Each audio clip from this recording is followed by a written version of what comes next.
ইরানের বিরুদ্ধে নতুন করে শুরু হওয়া সামরিক সংঘাতে যুক্তরাষ্ট্রকে অংশ নেওয়ার আহ্বান জানিয়েছে ইসরায়েল। পশ্চিমা সংবাদ মাধ্যম এক্সিওসের এক প্রতিবেদনে এমন তথ্য জানানো হয়েছে।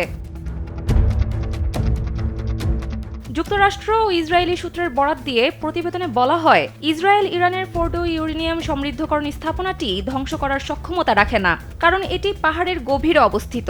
তাই তারা স্থাপনাটিকে কার্যকরভাবে লক্ষ্যবস্তু করার জন্য যুক্তরাষ্ট্রের সহায়তা চায়। এক মার্কিন কর্মকর্তার বরাত দিয়ে এক্সিওসের প্রতিবেদনে উল্লেখ করা হয়েছে, ইরানের বিরুদ্ধে সামরিক সংঘাতে ওয়াশিংটনকে যুক্ত করার আহ্বান জানিয়েছে ইসরায়েল। তবে ট্রাম্প প্রশাসন বর্তমানে সেই অনুরোধ বিবেচনা করছে না। স্যান্ডেলিনা সো, রূপচর্চায় আভিজাত্য।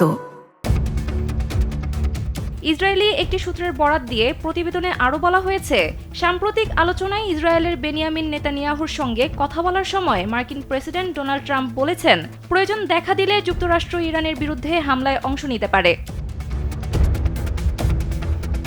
তবে গত শুক্রবার হোয়াইট হাউসের এক কর্মকর্তা এই দাবি অস্বীকার করেছেন। ওয়াশিংটনের পক্ষ থেকে বারবার দাবি করা হচ্ছে, ইরানের বিরুদ্ধে ইসরায়েলের সাম্প্রতিক হামলা তারা একাই চালিয়েছে।